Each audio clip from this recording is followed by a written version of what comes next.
A couple other things I would do. Cut the original factory chain here off of the trap. And what I've been doing, and each guy can find their own way on this,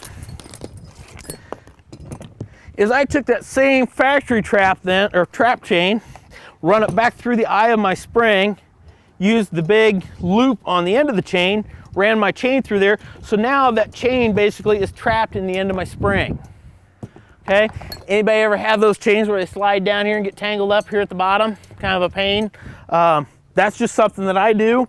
But then at the end of that, we've been saying for years with foothold traps, that swiveling is good. Well, swiveling is also good on body grippers. And then from this swivel point out, you can do a variety of things. This particular trap has a snare cable on it, and I've got an adjustable end here that I made so that I can just hook it onto a log. I can hook it onto a stake, a tree root. I've even been to where I've wrapped them around and made a bigger loop or a slip loop.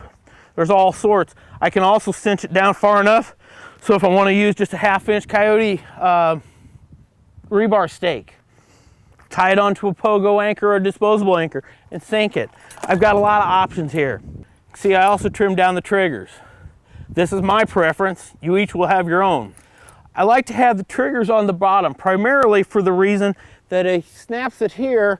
Any damage that I may get from this area is going to happen on this side of the beaver, okay? Instead of up here on the top. Otter's going to be the same way. We put that trigger down here on the bottom. It's going to help out.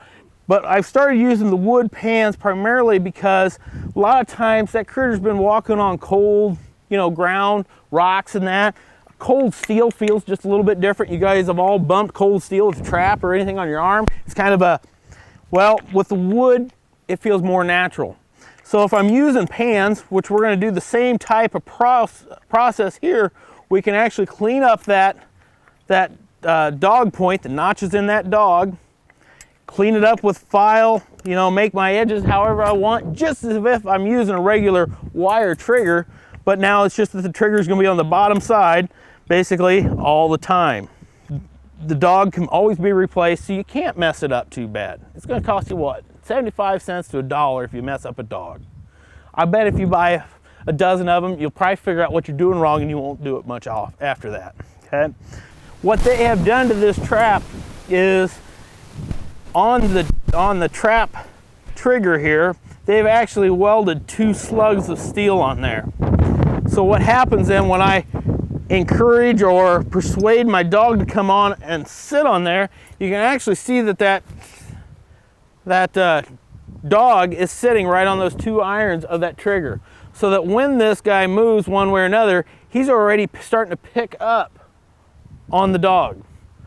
So then we should get a faster release. You can see that trap did not move very far before it went off.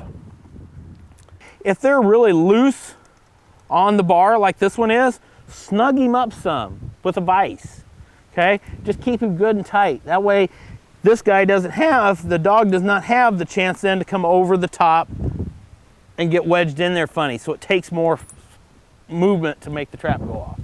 None of us want to be out there causing damage to animals. We don't want to be causing them to suffer any more than nature would, of course.